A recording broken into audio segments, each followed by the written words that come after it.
Hoje é dia 2 de janeiro de 2012 e essa é a 15ª edição do Ainda Sem Nome, o seu podcast predileto sobre comunicação online, primeira edição do que possivelmente será o último ano da existência de todos nós nesse planeta.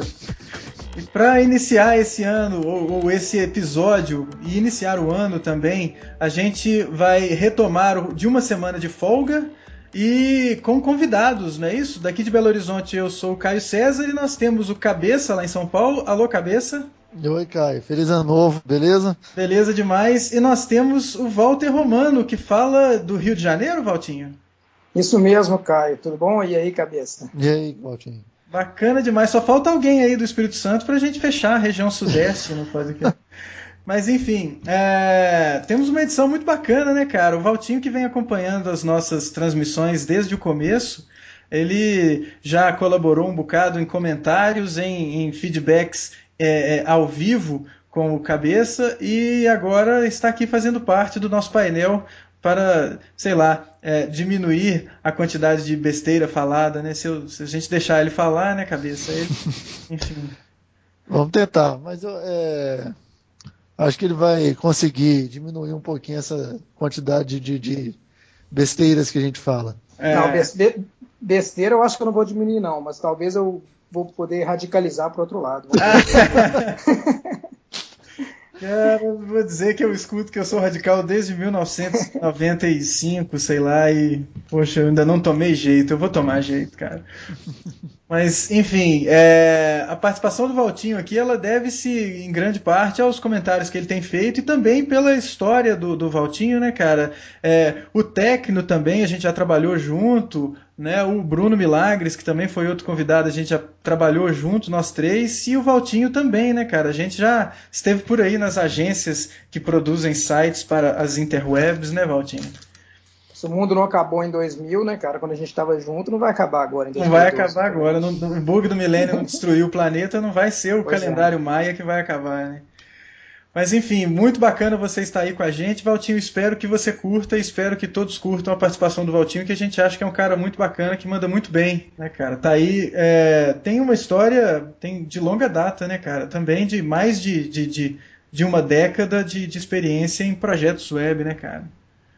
Pois é, estamos aí, cara. É engraçado quando a gente vê esse tempo todo, né? Mas veja a molecada aí de 13, 14 anos, que nem estava nascida, a gente brincando de internet. Já. A gente já abria aí as coisas. Mas enfim.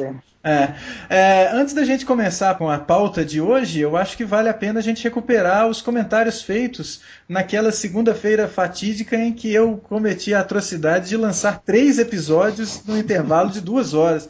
Houve quem questionasse a sanidade mental dos responsáveis pelo Ainda Sem Nome.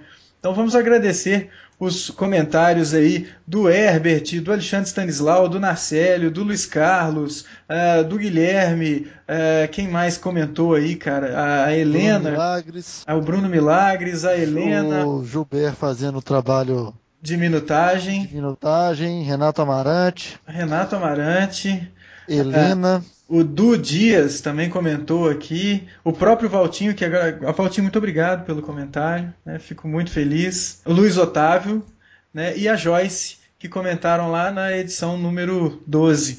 Muito bacanas os comentários. Acho que o Júlio César também comentou. Sim, acho que... Bom, espero não estar deixando ninguém para trás aí. Os comentários também estão sendo respondidos lá no próprio blog, que é o aindasemno.me. Estamos em processo de migração do nosso domínio, saindo do GoDaddy, que era o nosso provedor para o nome, na verdade não para a hospedagem, mas para o nome, e aí em apoio ao boicote proposto pelas interwebs para o GoDaddy, porque ele se declarou, uma empresa que se declarou apoiar aquele SOPA, né, aquele projeto de lei americano e meio que internacional que dá a gravadoras, estúdios e afins plenos poderes para te desligar, literalmente, te tirar dos servidores DNS se você fizer alguma coisa que os desagrade. Então o GoDaddy estava apoiando esses caras e aí eu resolvi apoiar uma iniciativa de boicotar o GoDaddy. Então nós estamos saindo de lá o nosso nome foi registrado lá, o ainda sem no.me, e está indo para outro lugar agora. Isso provavelmente não faz a menor diferença para a sua experiência que escuta o podcast ou que lê o blog, mas enfim, é um assunto que diz respeito à nossa realidade de comunicação nas mídias sociais. E então, um agradecimento muito bacana a vocês todos que comentaram. Acho que foi muito legal a discussão que apareceu ali, especialmente na 14ª edição, né, assuntos um pouco mais polêmicos. Teve gente aí celebrando que agora a gente estava falando de uma coisa um pouquinho mais polêmica e, enfim, é isso aí. E para falar de algumas coisas relacionadas àquilo lá, Valtinho está aí, né, Valtinho? Muito prazer tê-lo aí para falar de retorno de investimento em projetos de comunicação e projetos web. Podemos começar a conversar sobre esse assunto, cara. Posso falar um pouco? Então vamos lá. Vamos lá, cara. Vou deixar você falar aí. Tá. Falar pouco, eu quero conversar. Mas enfim, eu falei um pouquinho com a cabeça logo depois que eu ouvi o podcast aquele dia, da minha preocupação da gente não queimar o mundo digital tentando torná-lo mais perfeito do que a comunicação inteira, né, cara? Desde yoga eu vi todo mundo questionando onde é que tem um resultado de comunicação, onde que eu estou desperdiçando 50%, e a gente vai bater em quem está experimentando, construindo uma comunicação mais contemporânea por causa que tem pouco like, porque será que aquilo funciona ou não? Enfim, o que eu acredito hoje é que a gente está vivendo um momento de experimentação, cara. Por mais que a gente brinque, nós estamos aí, sei lá, 10, 15 anos de internet, estamos engatinhando ainda, cara. A gente está construindo o que vai ser esse novo modelo de comunicação, está o mundo inteiro querendo reinventar ele, e eu hoje evito ficar dando paulada em quem está experimentando, em quem está arriscando. Eu acho que a gente tem que discutir sobre as boas práticas, aprender com os erros, mas evitar, assim, colocar na fogueira quem pode ser o aliado nessa hora. O que vocês acham disso? Pois é legal a gente ver essa. Eu pelo menos, né, depois da minha fala no 14º episódio lá sobre os hot sites, ver como que a mensagem chega, né? Porque a gente está aqui falando, botando a cara a tapa e não vê direito como é que a coisa chega. Eu concordo com você, Valtinho, em gênero, número e grau. Assim, eu acho que a gente não deve condenar. Mas é fogo porque quem colocou quantidade de like como métrica, se é que pode ser, de sucesso, são as agências. Na hora que elas falam, olha esse caso de um produto que eu fiz ou de uma campanha que eu fiz para um cliente tal e teve 2.000 likes. Ou olha esse caso de um joguinho que eu fiz para o Orkut e teve, sei lá, 1 milhão de pessoas jogando. Falou, ok, então isso agora é métrica. Então isso daí se transformou em métrica. Né? Mas parece que a galera só usa quando é positivo, assim. Então quando tem muitos likes, aí então eu uso e falo que like é legal. Quando tem poucos likes eu deixo quietinho e coloco debaixo da gaveta aqui, né? Coloco na gaveta e beleza. Realmente, cara, eu não quero, com a minha fala, com o meu discurso, desencorajar as pessoas a experimentar. Eu acho que é muito pelo contrário. Eu acho que o bacana é experimentar. Né? Mas hot site é um negócio que vem sendo experimentado há 10 anos pelo menos, né, cara? E assim, como eu falei lá na ocasião, não vi um bacana, cara. Não vi um que fala assim, poxa, esse é legal. Teve um que eu não tá mais online, que eu até escrevi um texto no Web Insider falando, era uma marca de roupa chamada Shai, francesa, e que eles fizeram, na verdade, uma série de filmes pornográficos para mostrar as roupas. Então era assim, era para mostrar as camisetas, as calças e tudo mais, mostrava os modelos com as camisetas e as calças, e aí eles tiravam as camisetas e começavam a praticar sexo. Ok, causa um impacto, né? Dá associa a marca a um determinado comportamento e tudo mais, era para uma coleção específica, ficou mais tempo no ar, mas ainda assim, né? Assim, a coisa se perde. Eu acho que a galera tem experimentado com hot site, mas fazendo a mesma experiência muitas vezes. Então algumas coisas ficam meio para trás. Eu estava conversando... Poxa, eu não me lembro agora, vocês que ouviram o 14º episódio, de alguma conversa que é o seguinte: se a gente... É baseado naqueles comentários que foram feitos, né, de que o conteúdo do hot site ele tem que ser mesmo preso a um determinado período de tempo e ele não faz sentido existir depois disso, e enfim. Aí eu fiquei pensando... Pensa aqui em Belo Horizonte, né, a nossa realidade de agências aqui e no Brasil também. Hot site de shopping, hot site para o Natal, hot site para, sei lá, Dia das Crianças, hot site para o que quer que seja. Você fez um e esse hot site vai sair do ar ou saiu do ar quando virou o ano. Né? Uma agência deve ter feito o hot site de Natal para um shopping e esse hot site saiu do ar no dia 31 e em novembro desse ano vão fazer outro hot site. Eu acho que seria muito bacana pensar a comunicação de um shopping em termos de esse conteúdo, tudo bem, ele pode sumir, mas ele volta no ano que vem. Não no hot site, ou na seção do site, ou em alguma área, é lógico, assim, é uma ideia que eu tive e tenho certeza que um monte de gente pensa de forma semelhante.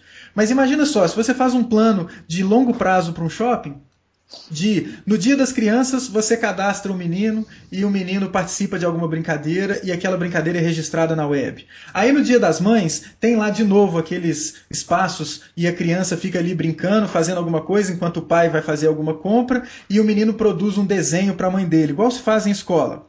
E aí esse mesmo menino é adicionado a foto do Papai Noel que ele tirou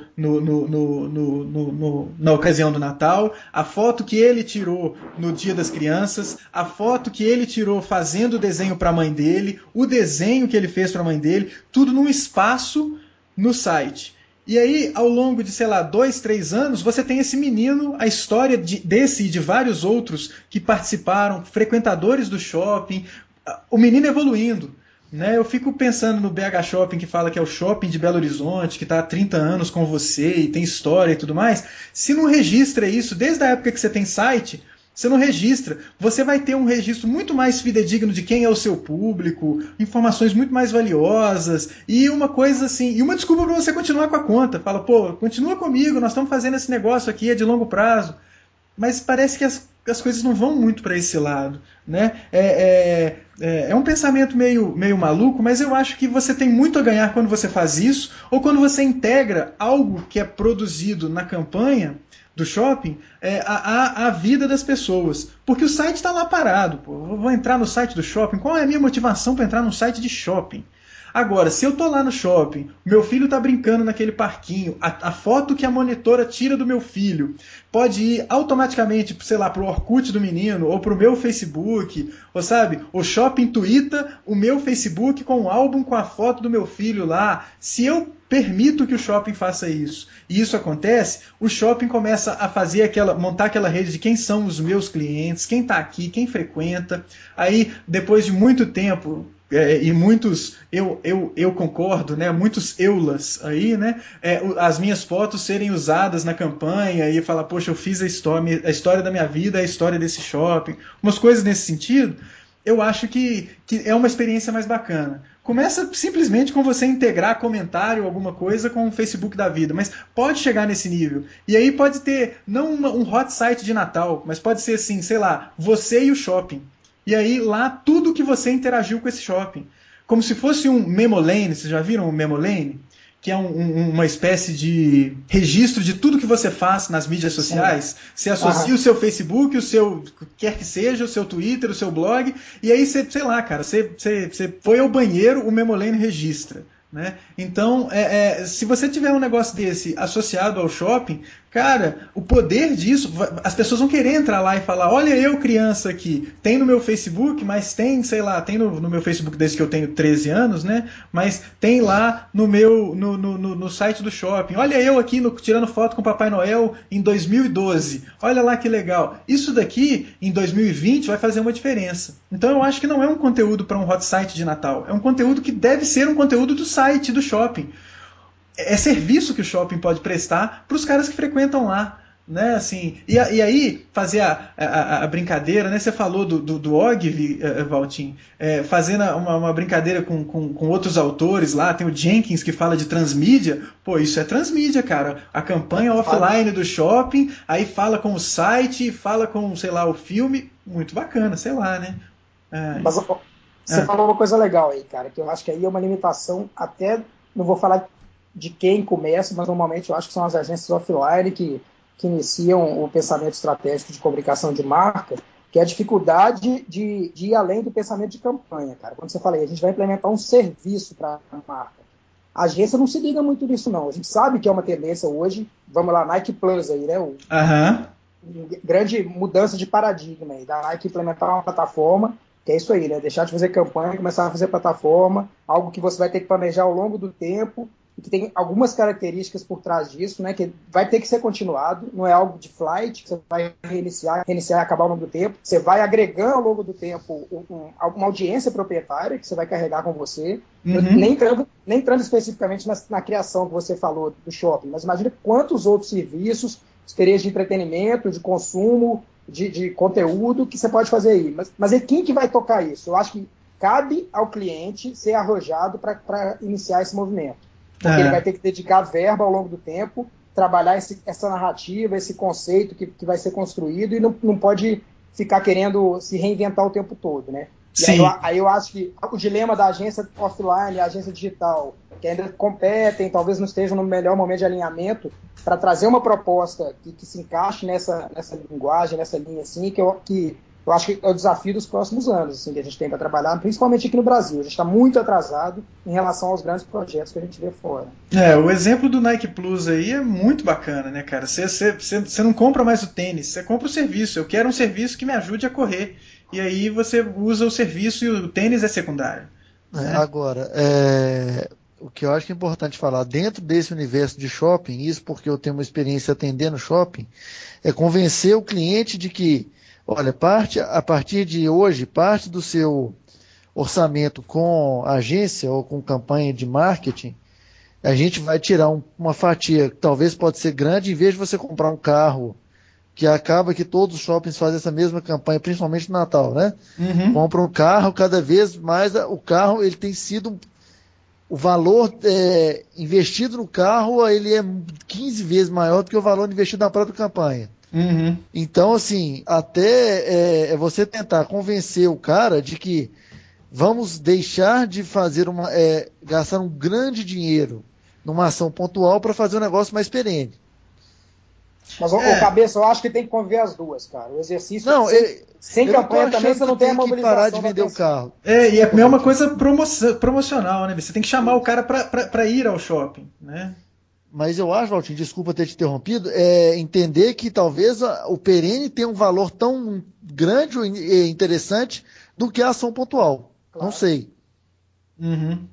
Você constrói relacionamento ao longo do tempo. Mas Sim. Você vai ter necessidade comercial, de promocional, de atrair a atenção das pessoas durante essa sazonalidade. A gente sabe, datas comemorativas, período em que tem menor fluxo no shopping, mas você tem que saber fazer esse manejo, né? Por isso eu acho que está muito na mão do cliente, mas as agências, né, os fornecedores de comunicação tem que ter esse pensamento para que a coisa consiga acontecer também. Porque assim, eu não responsabilizaria apenas os clientes. Né? Eu acho que todos aqui já estivemos dos dois lados, né? De ser cliente e ser agência. Enfim, cara, eu não sei, eu acho que tem o cliente que também tem uma visão mais difícil, mas tem aquele que está a fim de inovar. E eu não vejo essa vontade de inovar desse jeito com projetos de agência. Eu não estou querendo detonar o mercado, por favor, você que já está aí coçando para comentar e descer a lenha, calma, segura a onda. Eu estou querendo dizer o seguinte, eu estou vendo muito hot site.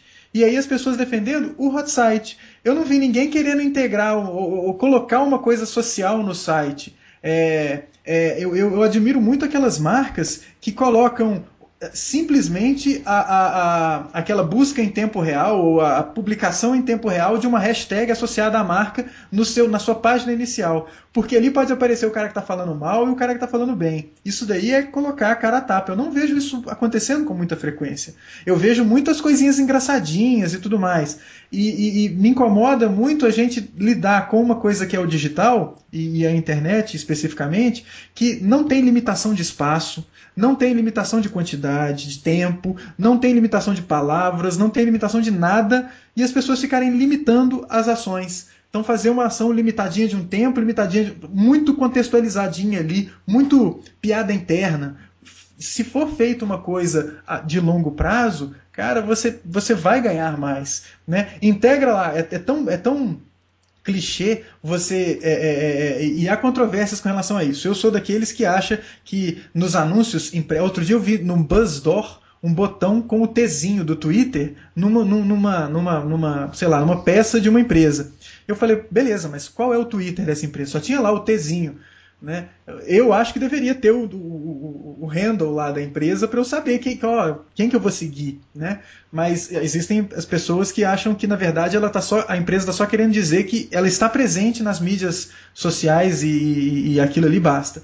Mas eu não vejo muito empresas fazerem uso disso. Coloca lá a bolinha quicante do Foursquare, mas e aí, o que você oferece no Foursquare para quem é o seu cliente? O que tem lá de bom?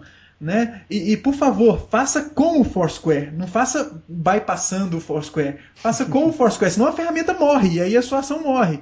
Né? Mas aí eu tenho que pagar o Foursquare, óbvio, né, cara? O cara está fazendo um serviço para o mundo, nada mais lógico que você pagar por o cara. Né? Então, as coisas são muito, muito estranhas nesse sentido e é nisso que eu sinto falta. Eu sinto falta das pessoas utilizarem isso em ações de comunicação. E, pô, eu não estou em agência, mas eu estou tendo uma ideia dessa. Eu não acho que essa ideia é tão absurda. Será que ela é tão absurda? Eu fazer um acompanhamento da vida da criança? Imagina quando o menino faz 15 anos, 20 anos, ele vê lá a história da vida dele. Imagina isso para um pai. Para a criança pode não ser muito legal. Para o cara que tem 18 anos, vê lá que num dia, quando ele tinha 15, ele estava com uma mocinha. Aí quando ele tinha 16, ele estava com outra mocinha. Agora que ele tem 18, ele está com uma terceira mocinha. A mocinha que está com ele agora pode não gostar. Mas pensa isso para a mãe desse cara, que está comprando nesse shopping desde que o menino nasceu. Aquilo ali tem um valor. Fala, poxa, todas as fotos que esse menino foi lá, eu levei no Papai Noel, aquela que ele chorou, aquela que não sei o que, não sei o que. A dona pode ter perdido as fotos numa mudança, mas as fotos estão lá no site do shopping. Né? Podem estar até travadas com senha, se você se preocupa com privacidade e tudo mais. Mas a quem que realmente interessa? É ao consumidor e ao shopping, não à comunidade. A comunidade ganha como um todo. Mas se eu quiser que as minhas fotos estejam lá enquanto eu estou no shopping, a coisa ser registrada e tudo mais, mas está limitada só eu e o shopping visualizarmos aquilo, pode ser. Né? Mas imagina, sei lá, eu acho que pode ser muito legal. Eu gostaria de ver os meus filhos crescendo se eu frequentar algum shopping, as fotinhas dele, o que ele fez em tal ano, né? Porque as coisas materiais se perdem, o desenho pode se perder, pode ficar amarelo, ser jogado fora, ou sei lá, rasgar, mas está lá, a coisa que ele fez em, sei lá, 2013. Enfim, sei lá, é o que eu estou pensando aí. Tá bom, já está mais ponderado. Passados 15 dias, um Natal, um Réveillon, as coisas duram, né? Eu tô querendo garantir meu lugar no céu, já que o mundo vai acabar em dezembro, então eu tenho que ficar uma pessoa boa em 2012. Mas enfim, e aí, cara, só para falar do tema em si, é muito complicado esse negócio do retorno de investimento, né, cara? Porque muita gente pode argumentar que o objetivo de determinada ação ou de determinada campanha era fazer um reforço de marca, e isso não tem como medir, né? E as pesquisas para se fazer isso são muito complicadas, então é difícil você medir o retorno de investimento de uma ação que vai fazer um reforço de marca, ou uma ação que às vezes tem um cunho social e ela é voltada apenas para uma comunidade, mas depois ela é reportada para um público nacional, né? Isso é difícil também você medir o retorno desse investimento em termos de comunicação, em termos do projeto social é muito fácil você medir o retorno do investimento, né? Mas eu tenho medo, cara, da gente ficar relativizando tudo e acabar dando carta branca para as agências. Né, de ficar, mas pô, eu quero que as agências experimentem, cara, eu também quero, mas eu acho que ter a carta branca de vamos fazer qualquer coisa e se não der resultado nenhum, tudo bem, porque o que a gente queria era fazer um retorno de uma coisa de reforço de marca e as pessoas comentaram, então tá valendo. Né? Quando tem like, eu vou falar que os likes foram bacanas, ou quando não tem like, eu vou falar, não, isso era irrelevante, a experiência mais global que interessa, isso faz parte de um contexto mais amplo. Não sei, cara, eu acho que deve ter que ter alguma coisa para parametrizar e para avaliar. Né? Se é uma ação promocional, ok, quantas pessoas vieram, tinha uma meta de pessoas. Estabelecer metas é a coisa básica, né, de um gestor. Né? Qual é a minha meta com esse tipo de ação? Eu quero que quantas pessoas venham aqui no meu shopping para fazer as compras e eu vou sortear esse carro importado. Quantas pessoas têm que vir fazer as compras para que o carro se pague ou para que a coisa valha a pena? Aumentou o giro com relação às outras épocas do ano?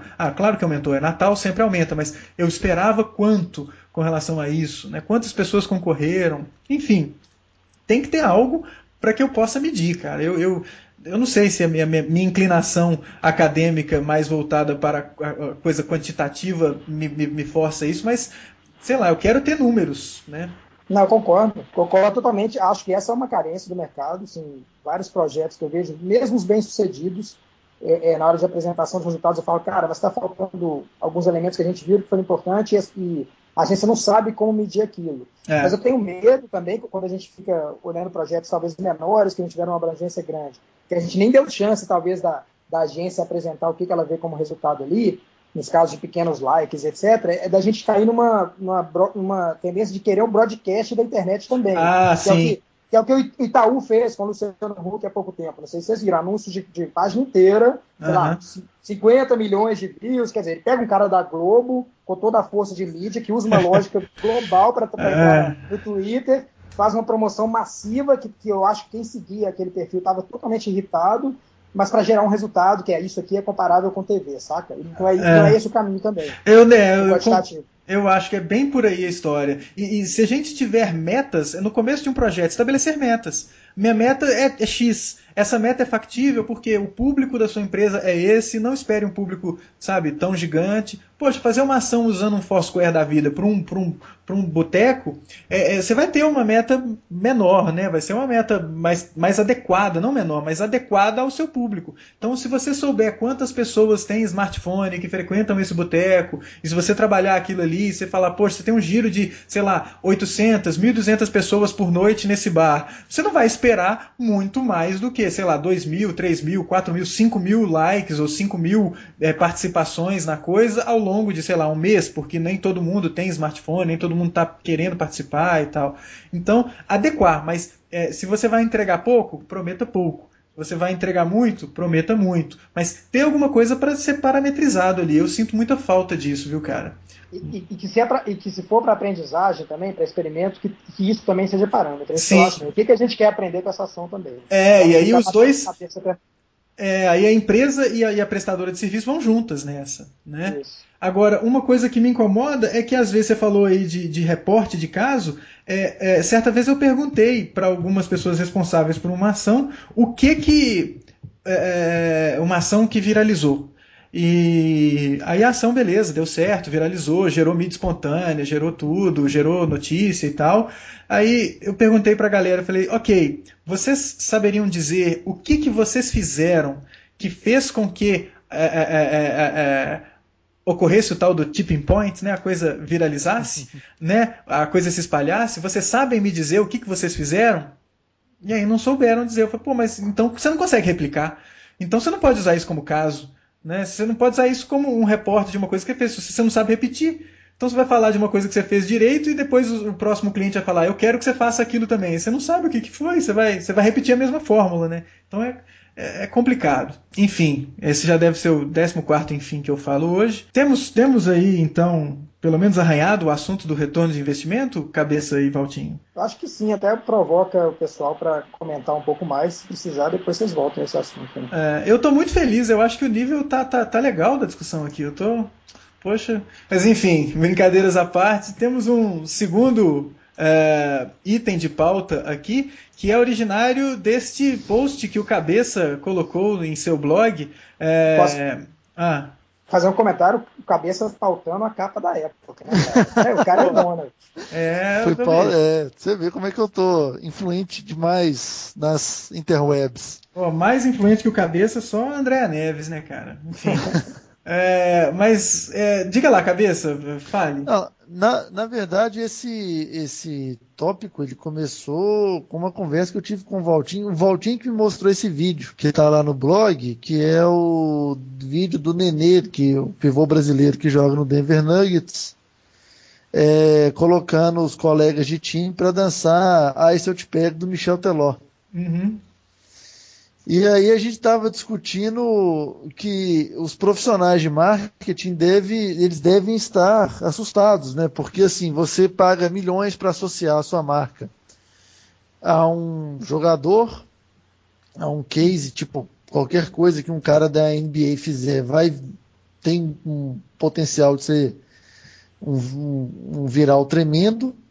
E aí vem o cara numa brincadeira de vestiário com uma câmera que você vê claramente que não era uma das melhores, põe um vídeo desse e aí todo mundo começa a dançar, cara. Quer dizer, tem algo de errado aí, né? Ou não. Eu acho que, de novo, é o novo caminho do que é formato de comunicação também. Eu acho esse não só o caso do Denver, né, cara? Pensar desde quando começou com o Neymar para Cristiano Ronaldo. Você procurar no YouTube, aí você vai ver uns 15 jogadores pela Europa afora fazendo a dancinha na música. Em especial o Neymar, cara. O que é esse produto que está na mão da Nine, do Ronaldinho, que tem por trás de tênis Pé-Baruel, Seara, Nextel, sei lá, umas 15 marcas associadas a ele. Eles devem ter um prisma de todas as categorias para não deixar ninguém se repetir ali. Na categoria musical, vem um guerrilheiro maluco e tá vendendo mundo afora por causa da dancinha do cara, né, velho? É muito genial você pensar isso como pelo efeito cultural que foi gerado, assim. Pois é, olha, a gente falou do tipping point ali, tem algumas coisas que foram trabalhadas para o negócio dar virada, né, assim,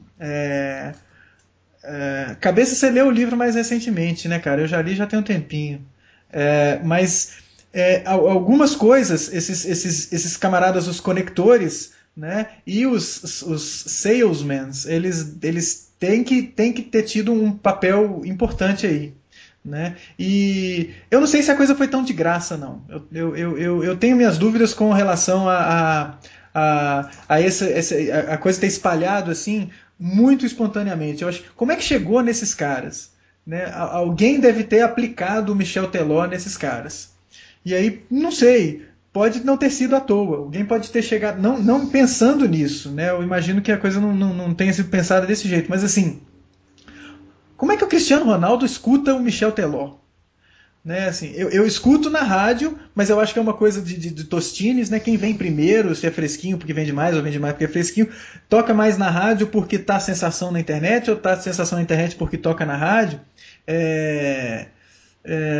Eu acho que a mensagem tem que ter sido espalhada e semeada para que começasse a espalhar, e essa semeadura deve ter sido feita de uma maneira muito bem feita, com os caras muito respeitados, assim. Então, um jogador aplicando o outro, alguém que conhece o Michel Teló, não sei, porque esse cara era meio obscuro até isso acontecer, ou não? Assim, eu não sei qual que é de onde surgiu o Michel Teló. Não sei de onde surgiu. Bom, você perguntar hoje, 80% da música popular brasileira, entenda, Luan Santana, Restart, Gustavo Lima, Michel Teló e todas as duplas sertanejas, eu não sei de onde vieram. Mas o caminho traçado, por exemplo, até chegar ao Cristiano Ronaldo, ele é até muito tranquilo de você entender. Porque você pensar que no Real Madrid, isso o Caio, que tem um profundo conhecimento futebolístico, vai poder falar o plantel inteiro do Real Madrid. Desde 1947, cara. Mas no Real Madrid joga o Marcelo, que é um lateral brasileiro, com passagem pela seleção, e na seleção ele deve ter conhecido o Neymar, que é amigo do Michel Teló, de milhões de peladas beneficentes de fim de ano. E aí você faz Mas vamos parar nesse ponto, então, pra gente não se confundir, então, que eu acho que talvez seja isso.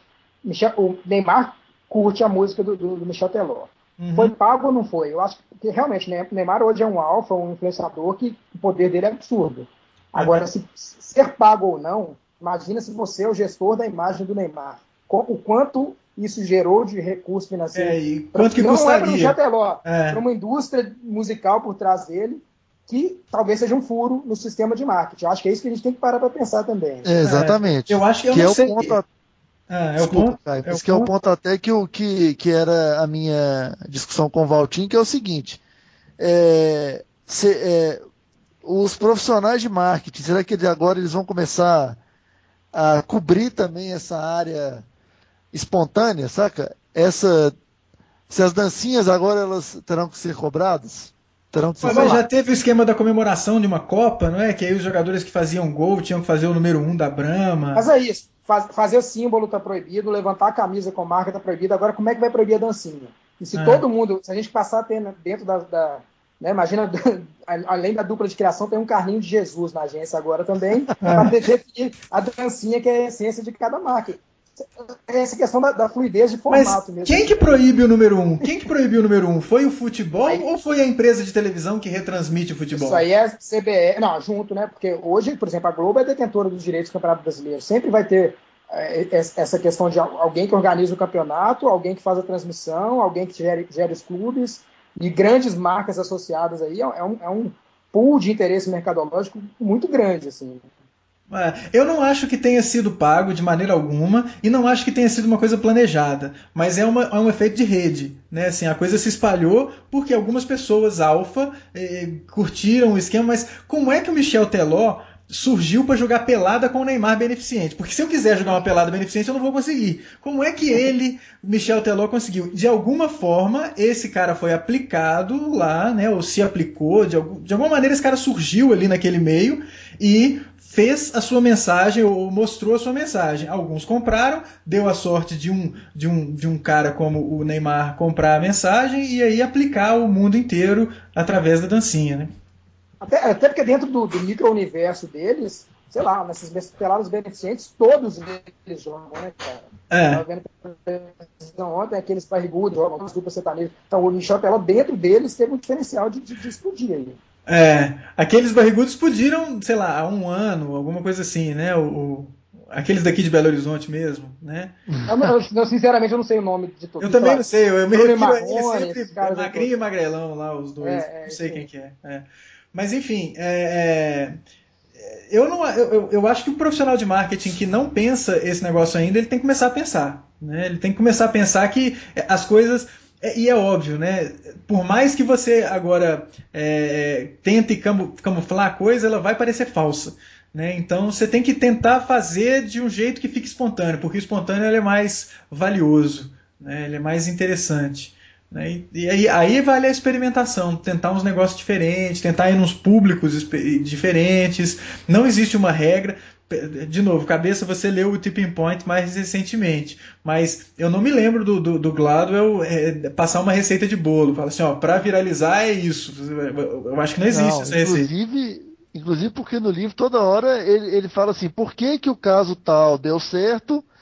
E você pegar até mais o começo do livro, quando ele fala no começo ele fala da AIDS, né? Fala do negócio da AIDS. Não só isso, mas quando Hush fala Puppies.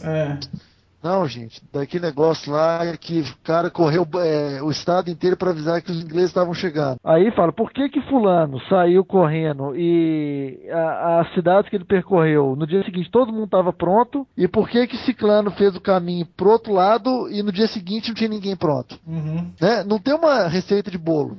A fórmula era a mesma. Era só os tipos de cara que eram diferentes, né? Parece que um é identificado como um conector e o outro não era identificado como um conector, né? Exatamente. Aliás, assim, eu não vou nem pegar o exemplo assim, se eu fizer a dancinha do Michel Teló, porque obviamente não vai dar certo. Mas dentro do microcosmos futebolístico, se algum jogador fizer a dancinha do Michel Teló, vai morrer em 15 minutos. Entendeu? Isso. Se, sei lá, o Neto Berola, atacante do Atlético, fizer a dancinha do Michel Teló, ok, foi um cara ridículo, sacou? Beleza, amanhã todo mundo esquece. E é uma coisa que demanda um esforço conjunto. É óbvio que quando esses caras estão jogando, eles estão em campo, eles estão meio que com a faca e o queijo na mão, né? Igual você ir lá e trollar uma transmissão ao vivo, né? Se ficar atrás fazendo a dancinha do Siri ou alguma coisa assim, você tem essa oportunidade. Esses caras, quando eles estão lá em campo, na hora que fazem o gol, pô, a câmera tá neles, o que eles fizerem vai aparecer. Então eles têm umas oportunidades muito bacanas, manda mensagem pra mãe, fala lá de Jesus Cristo, o que quer que seja. E aí fazer a dancinha dá um impacto bacana. Mas também é um trabalho conjunto do jornal do dia seguinte replicar aquilo ali ao som da musiquinha para esclarecer o resto do público que não sabe o que é a musiquinha. Aí ali eu acho que já não é mais bem por acaso, né? Aí eu acho que já tem aí, cara, eu acho que aí entra o grande fenômeno, que é o que eu falei com o Cabeça nesse dia. O papel da internet nessa parada, velho. Por exemplo, o Neymar tinha um videozinho, não sei quem viu todos, depois eu fiquei pesquisando, dezenas de vídeos, dele no vestiário, antes do jogo, aplicando os outros jogadores na dancinha. Então ele canta e dança junto. Esse vídeo, eu acho que hoje já está com 20 milhões de views, cara. Então, assim, independente do movimento de meios tradicionais, na cultura de web, esse negócio proliferou muito, tanto que o vídeo do Telo hoje é um dos 5 mais vistos do mundo. Está com 90 milhões, junto da Adele, Rihanna, saca? O cara é um fenômeno, velho. É um fenômeno. Ok, não, né? Essa daí. Então, eu acho que tem esse componente do digital que é diferente do cara que vai no Faustão, do cara que vai na Ana Maria Braga. Até porque ele foi depois. Ele já está atento ao que bomba e leva depois. Mas, enfim, não aprofundei, só investiguei o que tinha de dado em relação ao caso, e acho que é rico ali para. Ainda mais a gente que quer trabalhar coisas relevantes em comunicação digital, pensar em como o que a gente faz se insere na cultura. Eu acho que isso é o tipping point. Quando o que você faz começa a estar na boca das pessoas. Assim. Não só de curtir e compartilhar, mas virar meme mesmo, de virar coisa que você quer fazer depois. E talvez esse esquema do cara mostrando, porque é uma coisa do fã, né? O cara que gosta do Neymar, o menino que faz o cabelo lá, penteia o cabelo igual o Neymar e quer jogar futebol porque o Neymar joga futebol, né? E ele vai correr atrás das coisas do Neymar. Então ele vai buscar o Neymar no YouTube e vai ver esse videozinho e aí vai falar, pô, essa música, se o Neymar gosta... realmente, cara, é um negócio difícil de controlar e difícil de replicar. Porque uma coisa é um desafio gigantesco você fazer um cara que é um alfa desse daí gostar de um negócio seu espontaneamente e ir lá e, pô, vambora, né? Outra coisa é você, sei lá, chamar a Ivete Sangalo para fazer propaganda do Ricardo Eletro. Né? São coisas distintas, não é espontâneo, é claramente não espontâneo. Né? É interessante esse esquema, interessante, hein? Legal a sua reflexão, Cabeça, embora você não tenha falado mais muita coisa porque eu não deixei, né, cara? Não, mas tudo bem. Eu estava querendo só lembrar até de Ivete Sangalo, de uma ação se a gente puder mensurar em número de visualizações, eu acho que é a TAM que fez um vídeo falando da Ivete Sangalo como piloto nos 35 anos da companhia. Tô achando o vídeo aqui no canal da TAM. Você vê que não... Vídeos tanto 35 anos, eu achei. Teve, quer dizer, é um número relativamente expressivo, mas foram 87 mil visualizações. Comparado com qualquer outro vídeo da Ivete Sangalo, não é quase nada, né? Então, assim, poucas pessoas acho que deixaram de... Vão voar por causa da Ivete Sangalo. É muito pouco provável, né? Muito pouco provável. Eu não sei, eu não decidiria a escolha da minha companhia aérea, que eles falam, né, no speech final da mocinha lá, né? Sabemos que a sua escolha... É uma escolha sua. Sabemos que a escolha da companhia aérea é uma decisão do cliente. Obrigado por escolher a TAM. Então, eu não vou escolher a TAM porque a Ivete Sangalo mandou, né, cara? Sei lá, eu acho que... Não sei, mas se a pessoa está escolhendo porque a Ivete Sangalo mandou, é complicado. Agora, se a Ivete Sangalo, sei lá, me recomendar uma escola de canto, aí eu vou prestar mais atenção, né? Porque aí ela é uma autoridade maior no assunto, né? Mas a companhia aérea, a autoridade da Ivete Sangalo e a minha é a mesma coisa. O que tem de diferente é que ela tem um avião e eu não tenho. Fora isso... E até uma outra coisa que é interessante é o seguinte, comparado até com o vídeo do Neymar no vestiário, ele foi totalmente despretensioso em relação à produção que envolve um vídeo da Ivete Sangalo. É o negócio da espontaneidade. A espontaneidade Exatamente. É muito importante, fica mais autêntico, né? É o esquema assim, sei lá, você dá uma batida na casa da Xuxa e vê se tem Monange no banheiro. Se tiver Monange, pô, aí Xuxa, legal. Agora, sei lá, acho que vai ter um bode lá, uma cabra dando leite para ela tomar banho no leite da cabra, né? Mas, enfim, ver a coisa mais espontânea é mais legal. Tanto que essas pessoas que vendem as suas imagens para associá-las a marcas, elas tomam muito cuidado para não deixar nada aparecer, a não ser quando elas estão sendo pagas lá pelo camarote da Devassa ou da Brahma, ou o que quer que seja. Fora disso, você não vê qual é a cerveja que esses caras bebem, né? Por motivos óbvios. Mas, enfim, é um desafio muito bacana e é legal considerar a internet nesse processo, né? Eu acho que aí é um ganho bem, bem interessante. Né? Bem interessante. Enfim, temos aí o videozinho do Neymar no vestiário, nas nossas notas, o vídeo da TAM, o post do blog do Cabeça enfim, o que mais tiver vai estar aí, né? Estamos colocando, inclusive, tudo após solicitações, tudo está abrindo em novas janelas.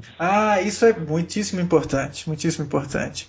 Eu já fui muito contra esse negócio de abrir em nova janela, mas o argumento feito pela Joyce lá foi muito contundente, né? A pessoa está escutando o negócio, clica no link e perde o ponto do podcast. Isso não é legal. Mas enfim, terceiro item da nossa pauta, que agora já deve estar disponível para todo mundo, é a timeline do Facebook, que agora está aí. Algo de novo, Cabeça, no mundo do Facebook com a timeline? Cara, bom, o que eu achei engraçado foi o comentário, por exemplo, da minha senhora, que não é uma usuária frequente do Facebook, falando assim, não gostei, achei muito complicado. Eu não, num primeiro momento eu até achei, mas agora eu tô achando até interessante. Você não achou? O que você achou, Valtinho? Cara, eu gostei muito, né? Eu tô testando ela, sei lá, desde quando eles liberaram ela, mas no final, eu acho que o comportamento das pessoas não é de ficar entrando na página dos outros também, né, cara? Isso acaba sendo meio uma viagem do ego de cada um ali, cara. Quando vai pro mural de cada um, aquilo ali acaba se perdendo. Então, é seu espelho ali, você fica brincando um pouquinho e tal. Talvez no futuro, isso vai ser até mais parecido com a facebookalização do shopping, que você falou, né? Quando você puder rever o seu livro da sua história ali. Mas no dia a dia, eu acho que... para mim é pior do que um Flipboard, por exemplo, onde eu tenho uma revista para consumir meu conteúdo social. Assim. Entendi. Inclusive, o que eu achei interessante, assim, e vai exatamente de encontro ao que o Valtinho falou, que é o negócio do ego. Quer dizer, eles começaram a disponibilizar uma série de outras possibilidades de atualização referentes ao passado. Então, assim, uma viagem... o dia que você tirou carteira, quando você mudou de casa. Eu aposto que vai ter gente que vai preencher do primeiro dia da vida até hoje. Eu acho que duas coisas, né? Uma é fazerem essa leitura do que são os momentos significativos da vida para a pessoa relembrar, e outra é permitir que você indexe novamente um monte de conteúdo que você já colocou ali fora de época, né? Coloca a festinha da sua avó, mas é uma foto de 1990. Você vai ter que entrar em uma e sair ali. É um trabalho porreta esse aí também. De você popular a sua vida ali, né? Mas é um esquema legal. Eu acho que é interessante e remete ao tal do Memolane. O Memolane faz isso automático. Aqui, eu acho que é um esforço do Facebook de assim, não ser só aquele livro do anuário lá da faculdade ou da high school, ser um negócio da sua vida inteira. Então, vai colocar a data que você declarou que você se casou, vai colocar a data que vai cruzar com a data do seu parceiro, da sua parceira, que ela colocou, que ele colocou, que vocês se casaram. Então, as coisas ficam... Você começa a ficar preso nesse ecossistema, né? Vai ficar muito difícil de sair. Então, também, é claro que é um esforço agora grande de você colocar conteúdo lá, mas uma vez que você coloca conteúdo para sair, vai ser complicado, né? Agora, o que eu acho que vai ser interessante são as possibilidades que as empresas vão ter com isso, né? Quer dizer, fico imaginando que talvez, não sei, tipo, Felipe acaba de comprar um carro e foi um Kia. Aham. Ou, sei lá, fui no restaurante e tal. Então, novas possibilidades de interação com as páginas e com as empresas, acho que elas podem sair a partir dessa timeline. Pois é, e é por isso que o Facebook vale o que ele vale, né? Não é porque tem 300, 700, 1 bilhão de usuários. É porque esses caras estão botando muita informação lá dentro. E porque essas informações mostram quem são essas pessoas e aquilo ali está público disponível, né? Então, eu acho que essa timeline é mais uma maneira de você incentivar o preenchimento de mais e mais dados, mais e mais informações sobre você para disponibilizar para sabe-se lá quem, né? Mas, não sei, em termos de funcionalidades, cara, eu acho que é bem interessante. É bem interessante, né? Eu concordo com o Valtinho mesmo, assim, eu vejo pouquíssimas timelines, porque às vezes poucas, devo admitir, né, que eu não sou um usuário dos mais vorazes do Facebook, mas às vezes que eu entro, eu olho no meu mural ali, no newsfeed, vejo o que está acontecendo, se tem uma coisa interessante ou não, eventualmente eu entro dentro de um assunto, umas discussões, uso um bocado dos grupos, né, mas visito poucas páginas de pessoas, né, e aí esse esquema de investigar o que outras pessoas estão fazendo pelas suas timelines é menos frequente no meu uso, mas eu acho interessante o tanto de informações que ele coleta sobre mim na minha timeline. Isso aí é de se considerar, né? Acho que eu não cheguei em lugar nenhum, né? Não, eu tô até olhando a minha de novo aqui para ver, cara. Mas aí realmente tem muito a ver com isso que a gente falou. Aqui, ó. A minha tem agora, dezembro, 2011, 2010, 2009 e nascimento. Eles vão ter que dar um jeito de rechear esse início da vida. Mas o que eu vi também, Valtinho, por exemplo, no meu caso, apareceu assim, 82, nascimento, aí 84, nasceu a minha irmã, e isso já era uma informação que já estava casada com o que eu já tinha fornecido para eles. Isso. Não, mas isso é o mais legal, fazer o cruzamento, você não tem que ficar alimentando tudo, né? Isso é bacana. Agora, tem uma porrada de foto minha que tem lá, deve ser de 82, 83, 94, e bicho, aquele negócio, você tem que ter um saco gigante para conseguir colocar isso tudo nas datas corretas, entendeu? Uhum. Será que um dia as pessoas, na hora da formatura do casamento, ao invés daqueles vídeos chatos, alguém só vai dar um play e o Facebook vai tocar automático essa parada lá? Seria menos chato, né? Pelo menos já é uma forma, uma remuneração para eles, né? R$10 para tocar no casamento. Pois vai ser mais fácil. Aliás, já é até uma possibilidade aí de aplicativo, tá vendo? Tá vendo? E a parada da timeline, cara, com perdão do trocadilho, né? Mas é bem aquilo que o Google faz, ou a Google, para quem preferir, faz com algumas das suas, com alguns dos seus produtos, né? Eu me lembro de um vídeo publicitário do Google que mostrava a história de um relacionamento. Então o cara entra num site para buscar sugestões de lugares para levar a mulher que ele vai encontrar pela primeira vez. Aí depois ele compra flores online. Aí ele manda flores e não sei o que. Ele aí usa o Gmail para conversar com a mulher, usa o Google Talk e tal. Eu acho que o esquema da timeline é esse. Ele vai mostrar a sua vida e o decorrer da sua existência. Da mesma forma que o shopping lá, que você às vezes, o menino não vai gostar de que a namorada atual dele veja que ele namorou a fulaninha ou a ciclaninha há 2 anos, eu acho que aqui vai ter algumas coisas que as pessoas vão querer ficar monitorando, apagando, fazer uma certa edição da sua timeline, o que é bem esperado, né?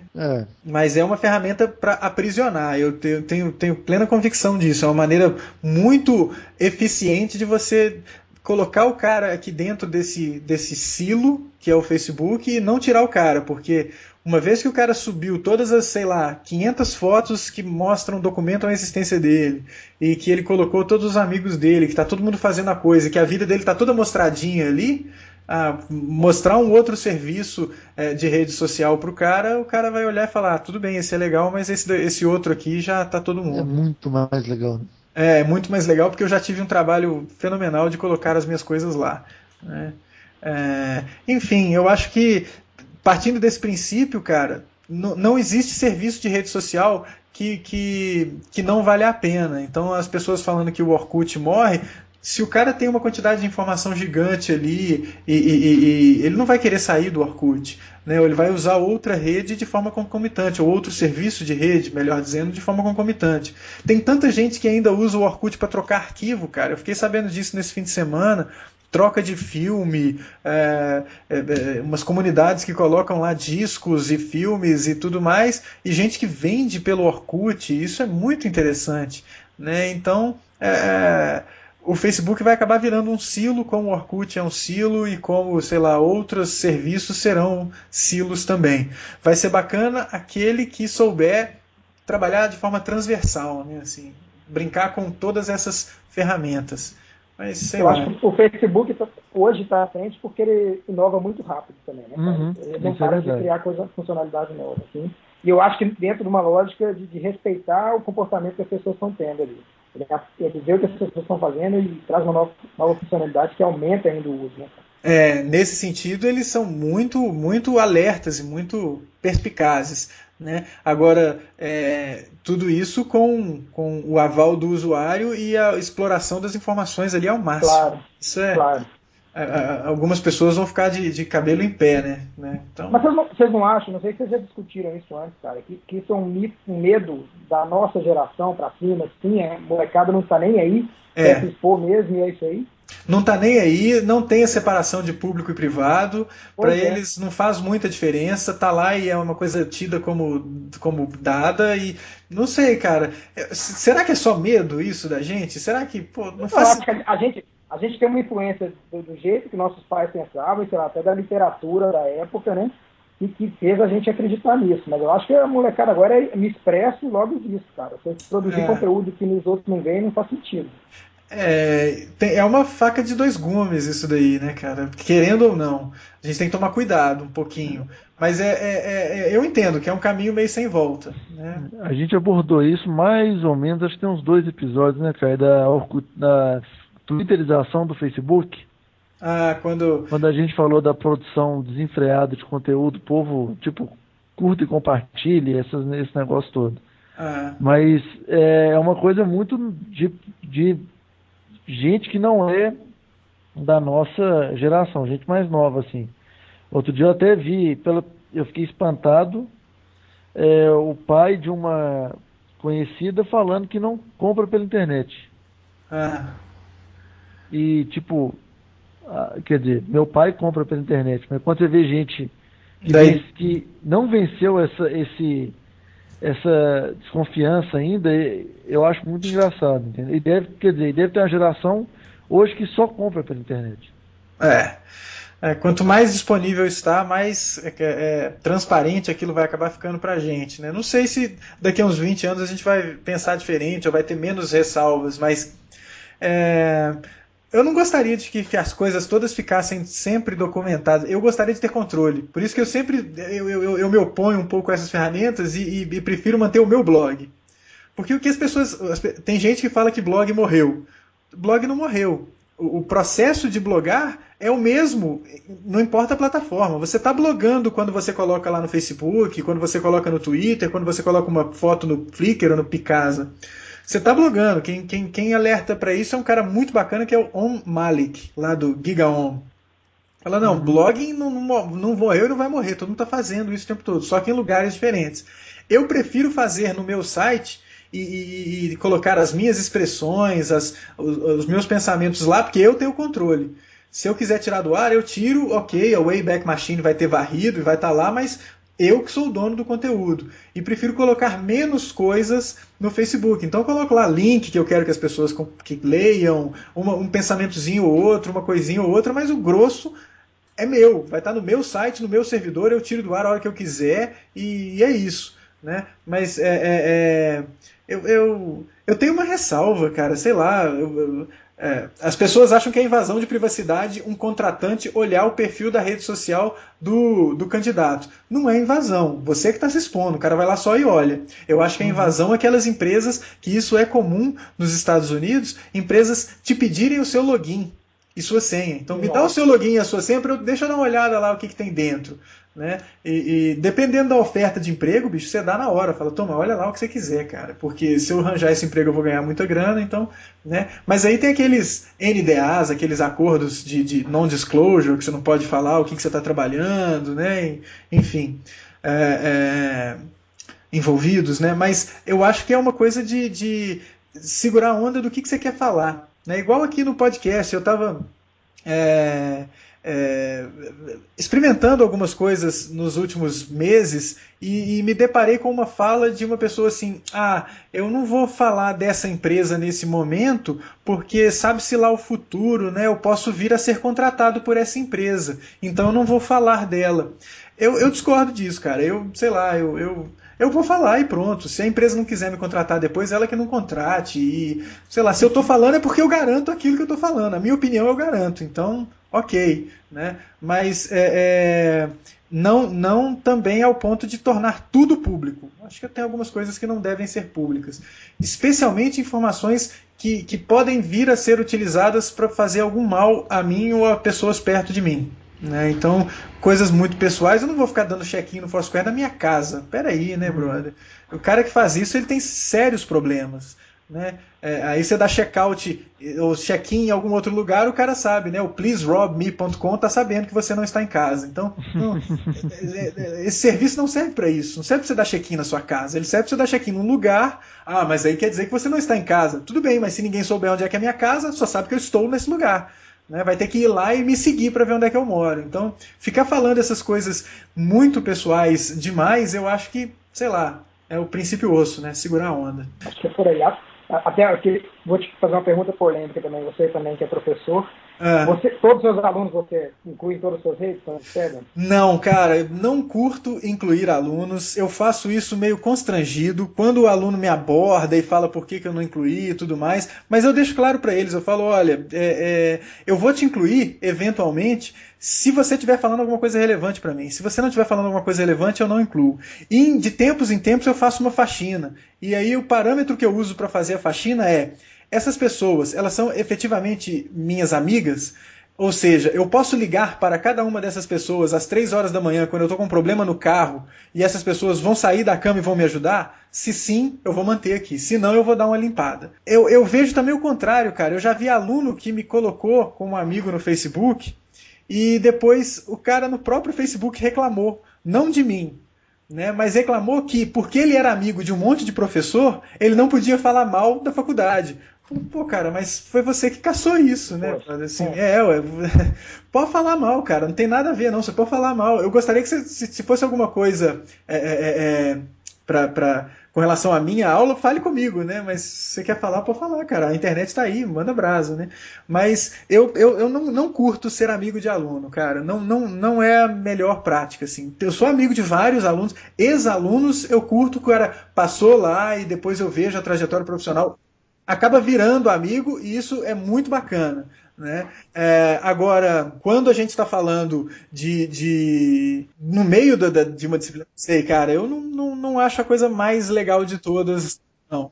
Né? Não acho, não. E faço isso de forma bem constrangida, assim. Eu deixo claro para os meus alunos em sala de aula que você pode tentar me adicionar lá, e se eu não te adicionar, não leve isso para o lado pessoal, é porque simplesmente eu acho que as coisas não devem se misturar. Né? E às vezes o cara quer falar mal, bicho, o cara quer descer a lenha numa aula que eu dei, ou porque eu sei lá, o cara foi mal numa prova que eu dei. Deixa o cara falar no Facebook lá, à vontade. E aí, se o cara é meu amigo, ele fica compelido lá. Não, mas o professor vai ver. Então não seja amigo do professor, que aí o professor nunca vai ficar sabendo que você falou mal dele no Facebook, né? É meio louco essa ansiedade, né, cara? A pessoa conhece alguém e já quer sair entrando na vida dela. É meio bizarro isso mesmo. Mas eu acho que é desse esquema, desse gap de geração aí, cara. A galera é assim, né?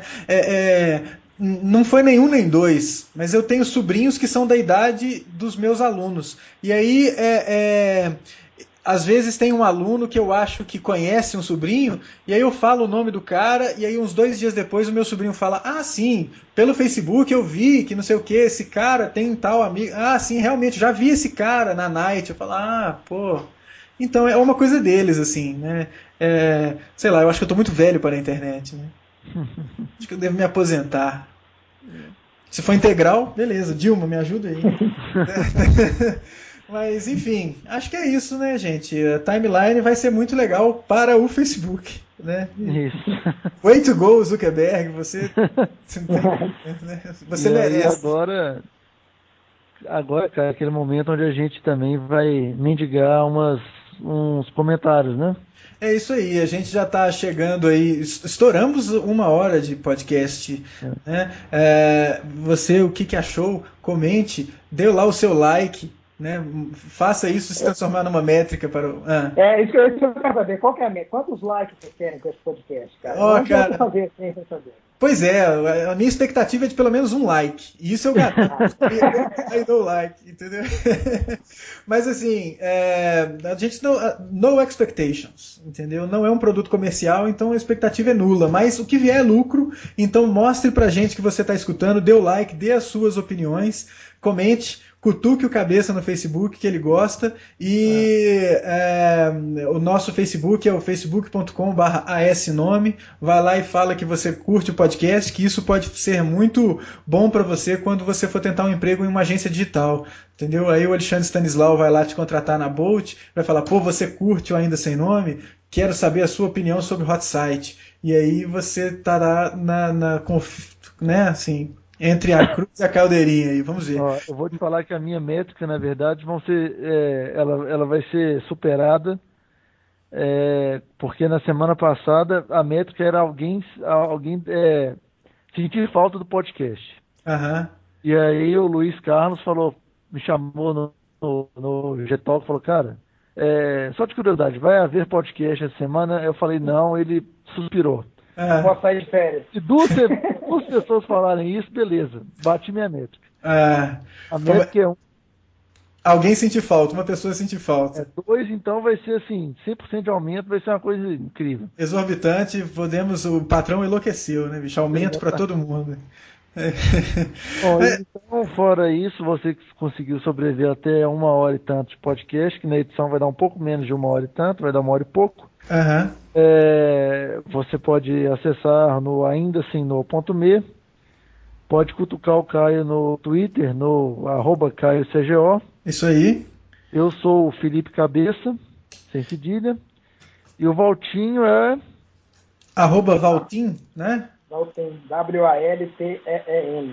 No Twitter. Vai lá. Olha, uma maneira da gente medir é que eu garanto que o Valtin vai ter um acréscimo de pelo menos 2 seguidores no Twitter depois. Pô, mas vocês não me seguiam, cara? Aí, entregou o nosso ouro. Foi pego de calça curta. Vão ser 3.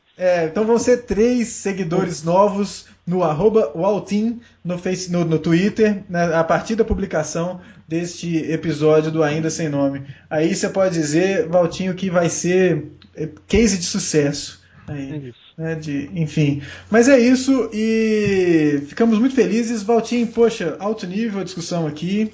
E espero que você participe mais vezes. Espero que a sua participação aqui seja algo que você queira lembrar, né? E que aplique o Ainda Sem Nome em mais gente. Eu gostei muito da discussão e acho que é para esse fim que a gente faz o podcast, né, Cabeça? Isso mesmo. Muito bacana. A gente ainda vai fazer uma edição, aproveitando que o Valtinho está aqui, aí fica, e promessa é dívida. Ainda Sem Nome faz, Ainda Sem Nome cumpre. Em algum dia. Sim. Nós vamos fazer um podcast com toda a velha guarda da nossa geração web. Sim, da empresa em que todos nós, em determinado momento, compartilhamos as carteiras assinadas. Pelo menos eu imagino que todos tinham a carteira assinada lá. Eu tinha. Mas enfim, poxa, vai ser legal, hein? Vai ser bacana. Eu gostaria de lembrar algumas coisas daquela época. Boa história. Agradeço. Deixa eu agradecer também, cara. Eu já tinha falado com a Cabeça quando tivesse oportunidade. Queria vir bater um papo aqui com vocês. Torço pelo sucesso do podcast aí. Acho que a iniciativa é muito válida, é muito legal. E acredito que vocês têm tudo para dar certo, cara. Vamos seguir aí. Continua com essa disciplina que toda semana, que está muito bacana. Beleza. Valeu, Valtinho. Isso daí é mais que um elogio. Muito bacana. Encorajadoras palavras. Cabeça, Valtinho, é isso aí. ainda sem nome número 15, se despedindo. Até a semana que vem. Um abração. Valeu, abraço, cara. Valeu, Caio, valeu, Valtinho, bom ano. Bom ano. E tomara que a gente consiga fazer em 2013, né? Senão, foi bom enquanto durou até dezembro desse ano. Pois é, se existir céu, aí a gente se encontra fisicamente lá, ou não. Exatamente. Mas é valeu, isso aí. Um abraço para vocês. Abraço.